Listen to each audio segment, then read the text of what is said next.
Well, Brian's very generous in his introduction. Somebody said yesterday, Gleaves may be the director of the Hauenstein Center, but Brian runs the Hauenstein Center. Thank you, Brian. That was very generous. Well, to talk about Abraham Lincoln and to tell an audience something new is a daunting task. One of the things that I think stands out about Abraham Lincoln more than anything else is the heights to which he rose, considering the depths in which he started.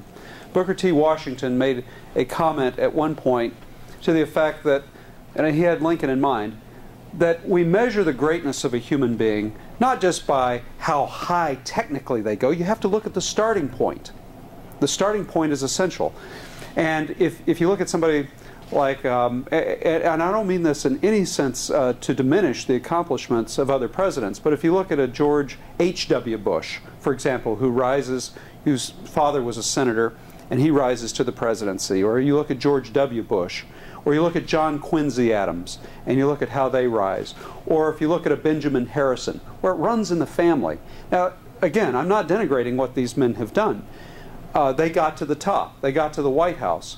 But they started on a platform that was up here to move this far. Not so with Lincoln. Lincoln's down there. And we're going to talk about that a little bit.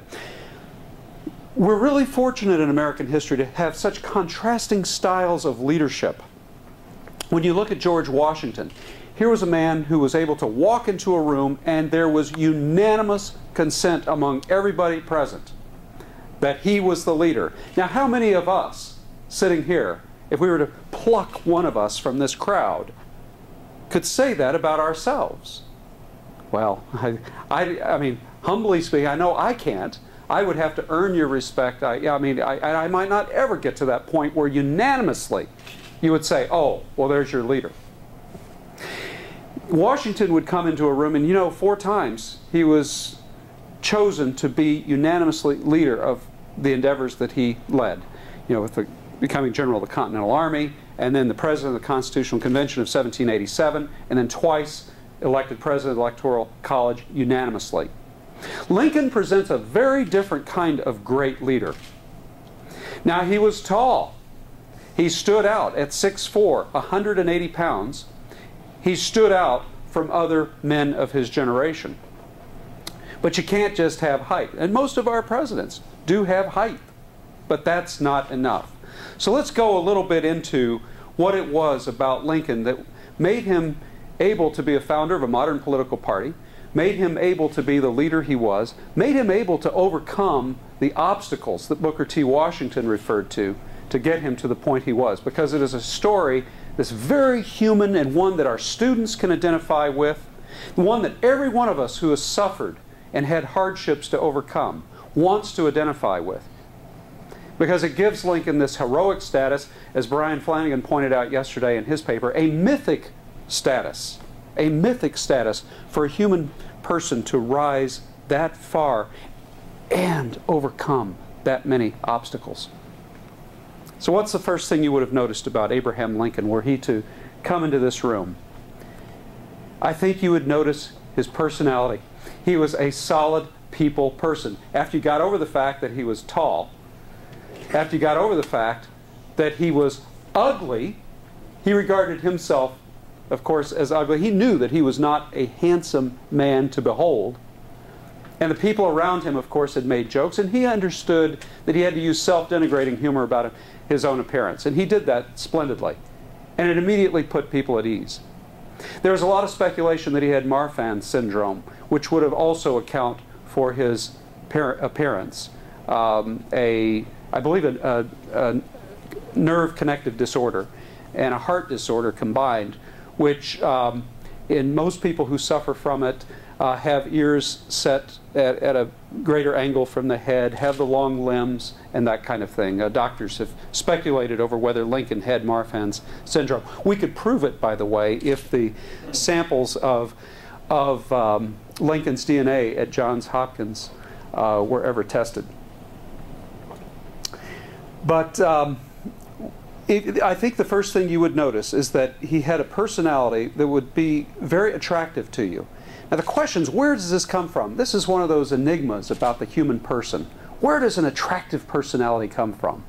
It's obviously charisma is a part of something you're born with, but it's also something that's cultivated. Now, Lincoln out on the frontier was isolated. He grew up in this rude dirt cabin, and you know the whole thing was 16 by 20, for example, at Knob Creek, 16 by 20 feet, very small, smaller than your living rooms probably.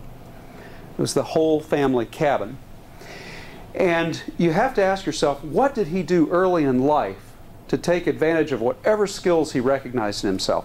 One of the things that Abraham Lincoln seemed to possess, and this would become very important for him as a leader, was self-awareness. He knew who he was, but how do any of us know who we are? We know who we are by connecting with others. I've often speculated that Abraham Lincoln fits the description of what my mom used to say that we should be when we walk into a room. You know, I'm sure all of our moms tried to teach us this at one point. There are two kinds of people who walk into the room. There's the kind of person who walks in, they're a little cocky and arrogant. Here I am. You've been waiting for me to get here, haven't you?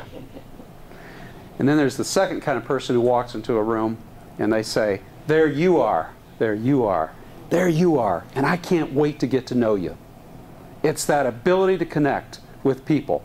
And leaders, ladies and gentlemen, great leaders are the second kind of person.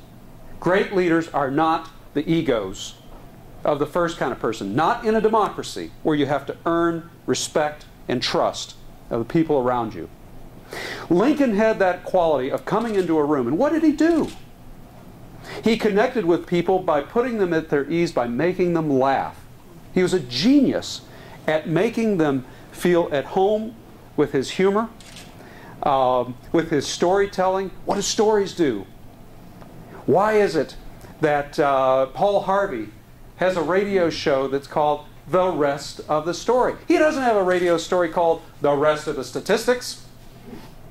We are meaning-making creatures who need to connect with each other with stories. It's what we do.